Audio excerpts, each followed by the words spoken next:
Setelah Xiaoyan dan Nalan Yanran keluar dari labirin tersebut, mereka sampai di sebuah tempat dan terlihat beberapa orang sudah berkumpul di sana. Terlihat Xiaoyan mulai memanai satu persatu orang yang ada di sana. Di antaranya ada Nona Feng Tangyin dari Pavilion 10.000 Pedang dan ada Wang Chen dari Pavilion Yellow Spring. Namun yang sangat menyita perhatian Xiaoyan adalah sosok wanita muda yang terlihat sangat misterius dan kuat. Dia adalah Mu Qingluan. Melihat itu, Nalan Yanran segera berkata, "Xiaoyan, hati-hati dengan wanita itu," ucap Nalan Yanran. Mendengar ini, kemudian Xiaoyan berkata, memangnya mengapa?" tanya Xiaoyan. Kemudian Nalan Yanran menjawab, "Karena dia adalah salah satu sosok yang sangat hebat di antara generasi seumurnya di Paling Star Pavilion," ucap Nalan Yanran. "Apa Paling Star Pavilion? Jadi orang yang bernama Mu Qingluan itu berasal dari sana?" tanya Xiaoyan. "Ya, benar sekali. Murid di sana memang sedikit, namun banyak sosok yang sangat jenius di antaranya wanita itu. Dan Mu Qingluan adalah sosok yang paling kuat di antara mereka semua," ucap Nalan Yanran. Tidak berselang lama, kemudian seseorang datang dan berkata, "Aku adalah pemimpin suku tikus menelan emas, Jinxi. Dan karena kalian semua sudah tiba di sini, jelas kalian adalah orang-orang yang terpilih dan setelah ini kalian akan dihadapkan dengan beberapa pos pemeriksaan. Dan setelah melewatinya akan ada tempat yang tersisa untuk kalian yang lolos melewatinya," ucap Jinxi. Kemudian Jinxi berkata kembali, "Kalian akan dihadapkan beberapa rintangan, diantaranya serangan dari gelombang sonic dari gerombolan tikus emas," ucap Jinxi. Mendengar ini, kemudian Nalan Yanran berkata, "Kita harus hati-hati, serangan gelombang sonic tikus ini akan cukup merepotkan. Dan kalau sampai gelombang ini dipancarkan oleh segerombolan tikus emas, bahkan seorang doguang pun kemungkinan tak akan bisa bertahan lama dari serangan tersebut," ucap Nalan Yanran. Lalu bagaimana kita melewatinya?" tanya Xiaoyan. "Ada dua cara. Pertama yaitu menutupi telinga kita dengan duki yang kuat supaya kita tak terpengaruh. Dan yang kedua adalah menggunakan teknik tipe serangan yang sama yaitu gelombang suara untuk melawan serangan gelombang suara tikus emas," ucap Nalan Yanran. Seperti itu ya. Terlihat Xiaoyan mulai mengerti dengan situasinya. Dia terlihat tenang karena memiliki teknik gelombang suara juga yang memungkinkannya bisa melawan gelombang sonik milik gerombolan tikus emas. Dan di saat mereka semua berbincang, Jinxi berkata, "Waktu akan segera dimulai, semua segeralah bersiap-siap menuju pos pemeriksaan. Dan ingat, siapa saja yang gagal mencapai puncak gunung tersebut dalam waktu 1 jam, orang itu dianggap gagal," ucap Jinxi. Kemudian terlihat perwakilan dari gerbang transformasi pulang maju duluan, itu adalah Huya dan juga Hu Cheng. Tidak menunggu lama, mereka segera menaiki tangga dan menuju ke puncak gunung. Namun tak berselang lama, tiba-tiba mereka sudah terlempar lagi dari atas tangga dengan keadaan yang terluka. Diketahui setelah mereka memasuki tangga dan menuju puncak gunung tersebut baru beberapa langkah, mereka sudah diserang oleh sekelompok tikus emas hingga mereka gagal. Kemudian Jinxi berkata, "Siapa selanjutnya? Silahkan maju," ucap Jinxi. Kemudian sekarang terlihat 4 orang maju dan lagi-lagi mereka terlempar kembali dari atas dengan keadaan terluka. Xiaoyan masih terlihat mengamati dan belum memutuskan untuk mencoba. "Gagal lagi, sekarang siapa selanjutnya?" ucap Jinxi. Terlihat Nona Feng kemudian maju. Jinxi yang melihatnya terlihat senang melihat Nona Feng karena sepertinya dia punya keyakinan Nona Feng akan berhasil melewati pos tersebut. "Saya Feng Qinger, guru menyampaikan salam kepada Anda," ucap Nona Feng. Sampaikan salam balik saya pada Lei Junji," ucap Jinxi. Kemudian Nona Peng segera menaiki tangga dan di dalam diperlihatkan dia dapat mengatasi semua serangan dari tikus emas dan berhasil melewati pos tersebut. Melihat itu, lalu Jinzi kemudian berkata, Nona Peng berhasil jadi yang pertama melewati pos ini. Siapa sekarang selanjutnya? Tanya Jinzi. Diperlihatkan Xiaoyan masih tetap tenang. Dia berkata pada Nalanyandran, saat aku masuk, kau ikuti aku akan menuntunmu dan melindungimu, ucap Xiaoyan.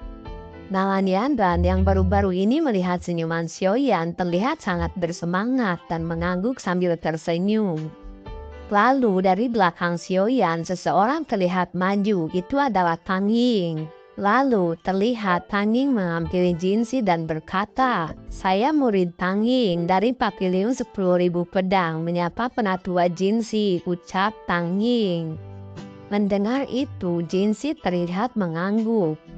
Kemudian Tang Ying segera menaiki tangga dan mulai menuju puncak gunung tersebut. Terlihat Tang Ying melemparkan pedangnya dan berdiri di pedang tersebut. Xiaoyan yang melihatnya cukup tertegun. Melihat Xiaoyan tertegun, kemudian Nalanyandran menjelaskan, ini adalah teknik pedang kerajaan dari Pavilion 10.000 Pedang. Dikabarkan jika siapa saja yang menguasai teknik ini sampai puncaknya, dia bisa mengendalikan pedang yang ada di tangannya dengan sesuka hati, ucap Nalanyandran. Ah, ini luar biasa dan juga sangat misterius, ucap Xiaoyan.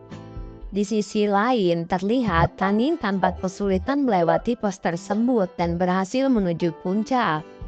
Tang Ying berhasil, siapa selanjutnya? Ucap Jinzi.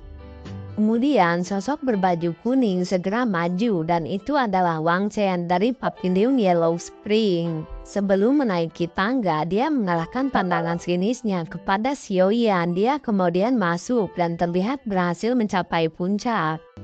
Wang Chen telah berhasil, selanjutnya siapa? Tanya Jinzi. Mu Qingluan dari Pavilion Paling Star. Terlihat wanita muda dan cantik segera maju dan tersenyum pada Jinzi. Mendengar ini, kemudian Jinzi berkata, Nona muda, semakin lama Anda semakin manis saja. Murid dari Peng Jungji, Anda mempunyai bakat yang luar biasa, ucap Jinzi. Peng Jungzi, Xiaoyan terlihat kaget mendengar ini. Bagaimana tidak, tujuan utamanya selain mencari inti api juga dia mencari sahabat Yalau yaitu Peng Jungzi. Xiaoyan cukup bahagia mendengar ini karena Peng Jungzi adalah seorang dari Pavilion Paling Star. Otomatis ini akan menjadi kekuatan tambahan yang cukup besar untuknya nanti saat menyelamatkan Yalau. Sementara itu, di sisi lain, Mu Qingluan terlihat dengan mudah mencapai gunung tersebut. Baiklah, siapa selanjutnya? Ucap Jinzi. Terlihat Xiaoyan dan Nalanyandran segera maju. Kemudian Xiaoyan berkata, saya junior Xiaoyan menyapa penatua Jinzi, ucap Xiaoyan.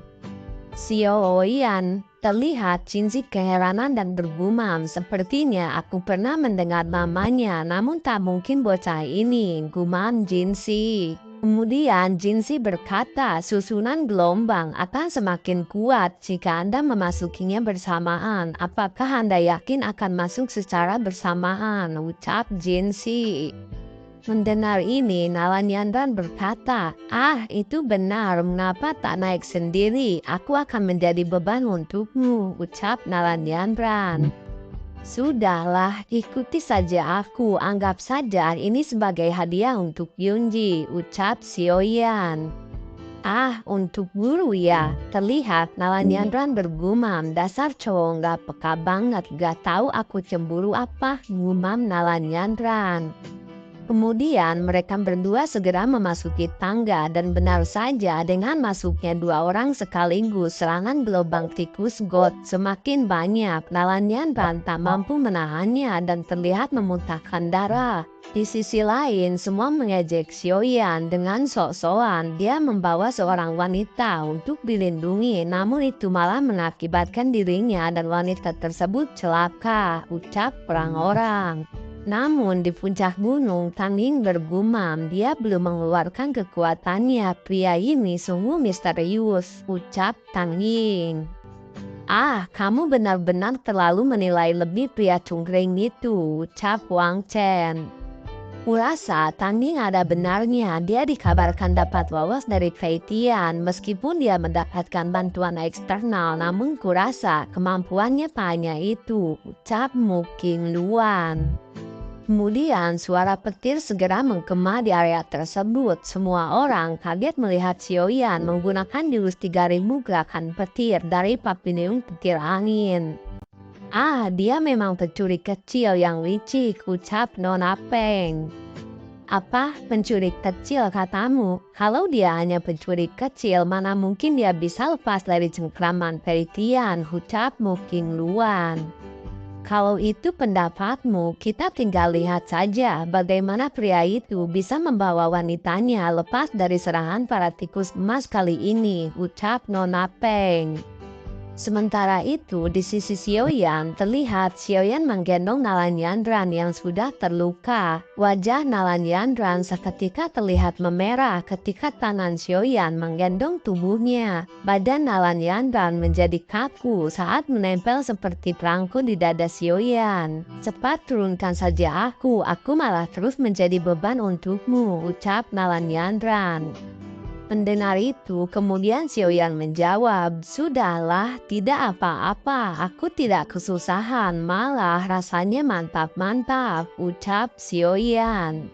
Sementara itu, melihat sekelompok tikus bot akan segera menyerang kembali, Xiaoyan menyuruh Nalan Yandran untuk menutupi telinganya dengan doki yang tersisa. Kemudian Xiaoyan mengeluarkan jurus aunan Xingya yang sudah lama tidak digunakan, namun kali ini sudah di-upgrade ke level aunan naga. Dan ketika jurus itu dilancarkan, gelombang sonik yang terdengar mengguncang sampai ke langit. Semua orang yang mendengarnya sangat terkejut. Teknik ini adalah teknik biasa, namun jarang sekali manusia bisa memilikinya, karena seharusnya hanya Magical Base yang bisa menguasai teknik tersebut, ucap Jin Si. Ah, bagaimana mungkin ini bisa terjadi, ucap orang-orang. Terlihat Xiaoyan pun sedikit kaget mengetahui efek jurus ini ternyata sangat fatal untuk Magical Base, bahkan efeknya melebihi pada saat digunakan untuk manusia. Ah, dia bukanlah manusia yang normal, bukan seseorang yang berada di bawah. Tak lama kemudian, Xiaoyan tiba di puncak bersama Nalan Yandran. Setibanya di sana, Xiaoyan terus menggendong Nalan Yandran. Entah betah ataukah dia belum sadar kalau mereka sudah sampai di puncak. Selamat Xiaoyan, ucap Tang Ying. Ah, terima kasih, ucap Xiaoyan. Xiaoyan, tingkat apa yang sudah Anda kuasai dari teknik 3000 petir angin, ucap Mu Qingluan. Xiaoyan hanya tersenyum, kemudian Xiaoyan berkata, Nona Mu, bolehkah saya bicara berdua dengan Anda di tempat yang sepi, tanya Xiaoyan. Terlihat Mu Qingluan sangat kaget mendengarnya, kemudian dia bergumam. Ah, jangan bilang dia mau nembak aku, ini terlalu cepat, kita baru saja bertemu kan, gumam Mu Qingluan. Lalu mereka segera pergi ke tempat yang sepi dan dengan cepat Mu Qingluan bertanya, apa yang mau kau tanyakan, apakah ada masalah, tanya Mu Qingluan. Tidak ada masalah, namun apakah Peng Jungzi adalah guru Anda, tanya Xiaoyan. Semua orang sudah tahu, jangan bilang Anda membawa saya ke tempat sepi hanya untuk menanyakan ini, ucap Mu Qingluan. Kemudian Xiaoyan malah bertanya kembali, apakah Nonamu tahu keberadaanku, Anda di mana sekarang, tanya Xiaoyan. Mendengar ini, kemudian Nonamu berkata, kamu ini sebenarnya adalah siapa? Mengapa Anda mencari guru? Tanya Nonamu. Dan terlihat Mu Qingluan, dia bergumam kembali, apa mungkin Xiaoyan bermaksud langsung lamar saya ke guru? Gumam Nonamu. Lalu Xiaoyan menjawab, saya adalah murid dari teman guru Anda dan saya diperintahkan untuk mencari guru Anda. Untuk lebih jelasnya nanti kita bicarakan, ucap Xiaoyan. Guru saya sering berpergian, namun jika Anda ingin bertemu dengannya, Anda bisa datang 3 bulan lagi ke Paviliun Petir Angin karena pertemuan Grand Meeting kali ini dilakukan di sana, ucap nonamu. Seketika raut Sioyan menjadi suram mendengar ini karena hubungannya dengan Paviliun Petir Angin tidaklah baik. Kemudian nonamu berkata kembali, "Kamu tidak bermaksud pergi ke sana kan?" tanya nonamu. "Ah, saya tahu di mana batas kemampuan saya. Apalagi nonamu pasti sudah tahu saya bermasalah dengan paksi tersebut," ucap Sioyan. "Ya, saya tahu. Namun jika Anda memaksa untuk pergi ke sana, kusarankan setelah di sana Anda katakan pada guru saya kalau memang Anda benar-benar murid dari teman guru saya. Mungkin ini akan membantu Anda karena di sana guru saya adalah sosok yang berpengaruh," ucap nonamu. Mendengar ini, raut wajah Sioyan terlihat cerah. Kemudian dia berkata, "Ah, baiklah, ini sangat membantuku," ucap Sioyan. "Ya, sudahlah, mari kita kembali. Takut semua orang yang kain kita mantap-mantap di tempat sepi ini," ucap nonamu. Di jalan, nonamu berkata lagi, "Anda harus berhati-hati terhadap Nona Peng dan Wang Chen. Waktu kita hanya tinggal setengah jam sampai dibukanya kolam darah surga tersebut," ucap Nona Peng. Waktu pun berlalu, kemudian di sisi lain Dinsi berkata, "Waktu telah berakhir, yang gagal diharapkan untuk pergi dari tempat ini," ucap Jinsi. Lalu dia segera menghampiri kelompok Sioyan dan yang lain yang telah berhasil menaiki puncak gunung. Lalu Dinsi berkata, "Ikuti aku." Diperlihatkan Dinsi menuntun mereka semua menuju pintu masuk kolam darah surga. Semua yang berhasil mendapatkan tempat terlihat bahagia, tidak terkecuali Sioyan. Sesampainya di depan pintu, Jinzi berkata, "Ada racun di dalam kolam tersebut. Ada 2 kemungkinan jika kalian memasukinya, menerobos maju dan mendapatkan keuntungan atau malah mendapatkan kesialan. Berdoalah, semoga kalian mendapatkan hasil yang kalian inginkan," ucap Jinzi. Selain itu, ada satu masalah. Di sini terdapat 9 orang. Sekarang kalian tentukan siapa di antara kalian yang menunggu giliran masuk setelah semuanya selesai, ucap Jinsi. Lalu Jinsi menatap Sioyan dan berkata, "Kamu ikutilah aku sebentar." Terlihat Jinsi membawa Sioyan ke sebuah tempat. Di sana juga ada tetua lain, yaitu Jinbu. Sioyan masih keheranan kenapa dia dipanggil ke tempat itu. Kemudian Jingu berkata, "Sudah kuduga dia bukan alkemis biasa," ucap Jingu. "Sioyan, bisakah Anda merasakan racun dalam tubuhku?" ucap Jinsi. Kemudian Sioyan menjawab, "Ya, aku bisa merasakan racun dalam tubuhmu dan racun dalam tubuhmu ini begitu dalam." Lalu Jinsi berkata, "Bisakah Anda mengeluarkan racun tersebut dari tubuh saya?" ucap Jinsi. Sioyan menjawab, "Ini akan sulit, namun sepertinya saya punya solusinya," ucap Sioyan. Mendengar ini, Jinsi sangat senang. Kemudian dia berkata, "Ah, benarkah itu? Jika Anda bisa menghilangkan racun dalam tubuhku, saya bisa menjamin Anda bisa menerobos dengan pasti ke tingkat dozong," ucap Jinsi. "Baiklah, kalau begitu kita sepakat," ucap Sioyan. Kemudian Sioyan berkata kembali, "Namun cara apa yang Anda akan gunakan? Aku tahu kolam darah surga bisa menaikkan tingkat seseorang dari douang ke tingkat dozong. Namun kemungkinan itu hanya sedikit. Tapi Anda berkata bisa menjamin saya menerobos ke tingkat dozong. Saya penasaran dengan metode apa yang akan Anda gunakan?" tanya Sioyan. Lalu Jinsi menjawab, "Saya akan membantu Anda memasuki mulut gunung berapi ini. Di sana energi yang terkandung sangatlah kuat, berkali-kali lipat dibandingkan dengan kolam darah surga. Jadi dengan metode ini dipastikan Anda akan naik ke tingkat dozong," ucap Jinsi. Ah, mulut gunung, bukankah energi racun di sana akan semakin kuat dan kurasa racun dalam tubuh Anda juga berasal dari sana, tanya Sioyan.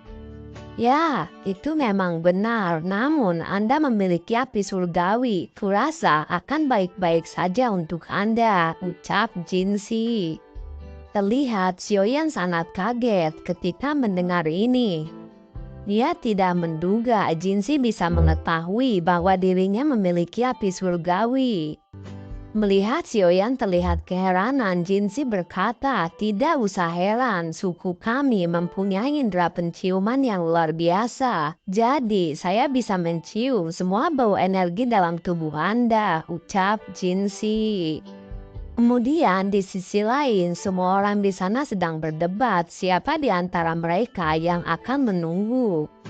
Terlihat seseorang pria berjubah putih mengarahkan pandangannya pada Nalanyandran. Kemudian dia berkata, "Kita sudah putuskan siapa di sini yang terlemah harus menunggu dan mengalah. Nona Nalanyandran, kalau Anda bisa mengalahkan saya akan menunggu," ucap pria jubah putih.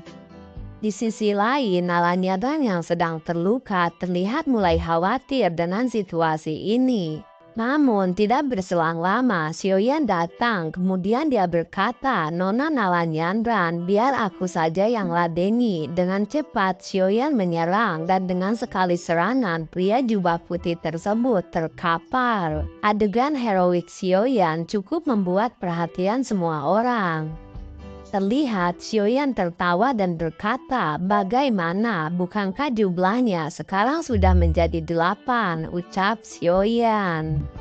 Di sisi lain, melihat ini, Nona Peng yang tak senang terhadap Sioyan berkata, "Anda sombong sekali. Jika bukan karena saya tak ingin menimbulkan keributan di sini, pasti saya sudah mengajar Anda sejak tadi," ucap Nona Peng. Dengar tantangan tersebut, Sioyan kemudian berkata, "Kita bisa coba lain waktu. Namun jangan salahkan saya jika kebencian Anda nantinya berubah menjadi cinta, kayak lagunya band Raja," ucap Sioyan. Tidak berselang lama, sebuah portal pun muncul. Jinsi kemudian berkata, "Waktu terbaik sudah tiba. Segeralah memasuki kolam darah surga sekarang," ucap Jinsi. Dengan segera, mereka memasuki portal tersebut dan menuju kolam darah surga. Sioyan yang terlihat berada di samping Nalanyandran, dia berkata, "Jangan turun terlalu dalam, dan segeralah kumpulkan energi sebaik mungkin. Jika waktunya sudah habis, segeralah keluar dan jangan menungguku, karena ada sesuatu yang harus aku lakukan," ucap Sioyan. Mendengar ini, Nalanyandran hanya bisa mengangguk dan berkata, "Baiklah, terima kasih. Jika di masa depan Anda ingin bertemu dengan guru, Anda bisa datang ke Sekte Bunga. Guru ada di sana," ucap Nalanyandran. "Ah, Sekte Bunga, salah satu dari 2 sekte," gumam Sioyan. Kemudian Sioyan segera memasuki kolam yang sangat dalam. Dia terus menembus kolam sampai ke dasar. Dan di sana dia menemukan sebuah tempat yang telah diberitahukan oleh Jinsi. Di sana ada sebuah tempat yang terlihat sangat misterius. Sioyan kemudian memasukinya. Dan di dalam terdapat banyak racun yang cukup mematikan. Untungnya perlindungan dari api surgawi dalam tubuh Sioyan bisa menghalau semua racun tersebut. Setelah berkeliling di tempat tersebut, Sioyan juga merasakan bahwa di sana energi yang dihisap ternyata dapat memperkuat jiwa. Lalu dia segera bermeditasi di sana dan mencoba menyerap energi sebanyak mungkin untuk menerobos ke tingkat dozong dengan cepat. Waktu berlalu di luar. Jinsi berkata, "Sudah 2 bulan berlalu, ini waktu yang cukup lama," ucap Jinsi. "Mungkinkah sesuatu terjadi?" ucap Jingu. "Ah, seharusnya itu tak terjadi. Seseorang yang memiliki api surgawi kemungkinan besar tak akan terpengaruh oleh racun yang ada di sana," ucap Jinsi. "Jika hari ini belum ada kabar, aku akan masuk dan memeriksanya sendiri," ucap Jinsi. Tidak berselang lama, tiba-tiba kolam darah tersebut bergejolak sangat hebat. Jinsi yang menyimpulkan kejadian tersebut diakibatkan oleh Xiaoyan yang terlalu banyak menyerap energi dalam kolam tersebut. Namun bagaimana mungkin seseorang dohuang bisa melakukan ini, ucap Jingu. Kemungkinan dia sedang menerobos ke tingkat dozong, ucap Dinsi. Namun aura ini seperti bukan seseorang yang baru naik ke tingkat dozong. Apa yang sebenarnya terjadi? Ucap Jinbu. Tak lama kemudian seseorang muncul dan keluar dari kolam tersebut. Dan ternyata itu adalah Xiaoyan yang sudah mencapai tingkat dozong bintang 1. Namun keanehan terjadi yang menyebabkan Jingu dan Jinsi terlihat kebingungan. Ada yang aneh, ucap Jinsi. Ya, ini sesuatu yang unik, ucap Jingu. Terlihat di atas langit, Xiaoyan berdiri namun tidak bergerak dan matanya terpejam. Ternyata dia menggunakan roh spiritualnya untuk menjelajah dan mencari keberadaan Yalau. Dengan kekuatannya sekarang, Xiaoyan dapat merasakan tempat keberadaan Yalau di suatu tempat aula jiwa. Xiaoyan mulai memasuki lorong yang sangat gelap. Dia kemudian melihat Yalau sedang terantai oleh besi yang mengelilingi dan menjerat tubuhnya di sebuah ruangan. Diperlihatkan Yalau sangat lemah, namun dia masih dalam keadaan baik-baik saja. Xiaoyan yang melihatnya sangatlah teriris hati. Lalu Xiaoyan berjalan dengan hati-hati mendekati Yalau dan tanpa diduga Yalau merasakan kehadiran Xiaoyan. Dia membuka matanya dengan lemah. Dan Xiaoyan yang melihatnya segera bersujud dan berkata, "Guru, aku datang. Maafkan muridmu yang belum bisa menyelamatkanmu," ucap Xiaoyan. Kemudian dengan nada lemah, Yalau berkata, "Anak kecil, kau sudah melakukannya dengan cukup baik. Mempunyai murid sepertimu adalah kebanggaan tersendiri untukku," ucap Yalau. Kemudian Xiaoyan berkata kembali, "Guru, yakinlah dengan secepat mungkin saya akan datang untuk menyelamatkan Anda," ucap Xiaoyan. "Kamu sekarang ini meskipun sudah di tingkat dozong tak akan mampu melakukannya." Tiba-tiba terdengar suara dari seorang kakek tua berjubah ungu. Xiaoyan tanpa gentar berkata, "Mungkin sekarang tidak, tapi tunggu saja," ucap Xiaoyan. Dengar itu, pria tua berbaju ungu mengarahkan satu titik cahaya ke arah Xiaoyan dan menabrak roh spiritual Xiaoyan sampai hilang. Setelah roh spiritual Xiaoyan menghilang, Yalau yang melihat muridnya tak gentar meski berhadapan dengan elit dojun. Dia terlihat tersenyum. Di sisi lain, sosok tersebut yang melihat senyuman dari Yalau, kakek tua berjubah ungu itu berkata, "Jadi dia yang bernama Xiaoyan," ucap kakek tua berjubah ungu. "Mengapa? Apakah Anda gelisah, Kintian?" ucap Yalau. "Yao Chen, jaga ucapanmu. Jika aula jiwa tak memperhitungkan keahlian alkemismu, apakah aku akan membiarkanmu hidup sampai sekarang?" ucap Kintian. Yalau hanya tertawa mendengar ocehan Kintian. Kemudian Kintian berkata kembali, "Yao Chen, mengapa Anda tak bertindak bijak saja? Dengan kemampuan Anda bisa bergabung bersama aula jiwa. Dan Anda tak akan menderita seperti ini dan mungkin bisa melebihi posisiku di Pil Tower," ucap Kintian. Kemudian Kintian berkata kembali, "Anda tahu sendiri, meskipun ini hanya cabang dari aula jiwa, muridmu itu tak akan bisa melawan kami," ucap Kintian. Mendengar itu, Yalau kemudian berkata, "Itu hanyalah pendapatmu. Sesuatu yang akan terjadi di masa depan hanya waktu yang tahu pasti akan jawabannya," ucap Yalau. Xin pun berganti ke sisi Xiaoyan. Dia mulai membuka matanya dan berkata, "Guru, Anda tunggu saja. Setelah masalahku selesai, aku akan segera mencari Peng Jungji dan mendapatkan bantuannya untuk menolong Anda," ucap Xiaoyan. Melihat Xiaoyan sudah membuka mata, Jinsi berkata, "Anak kecil, selamat atas kemajuan Anda ke tingkat dozong," ucap Jinsi. Saya hanya beruntung. Ini semua berkat penatua Jinsi yang memberikan arahan pada saya. Saya sangat berterima kasih," ucap Xiaoyan. "Yang lain sudah lama meninggalkan tempat ini. Anda orang yang paling lama berada di sini," ucap Jinggu. Ah, tidak terasa, aku sudah di dalam selama 2 bulan ya, ucap Xiaoyan. Kemudian Xiaoyan bergumam, apa Nalan Yantan sudah pergi, untung saja aku sudah mengetahui posisi Yunji, gumam Xiaoyan. Xiaoyan, sekarang bisakah Anda segera mengobati saya jika Anda berhasil mengeluarkan racun dalam tubuh saya? Suku tikus menelan emas akan memperlakukan Anda sebagai teman seumur hidup saya, ucap Jinsi. Baiklah, namun sebelumnya bolehkah saya menanyakan sesuatu? Tanya Xiaoyan. Katakanlah apa yang Anda ingin tanyakan, ucap Jinsi.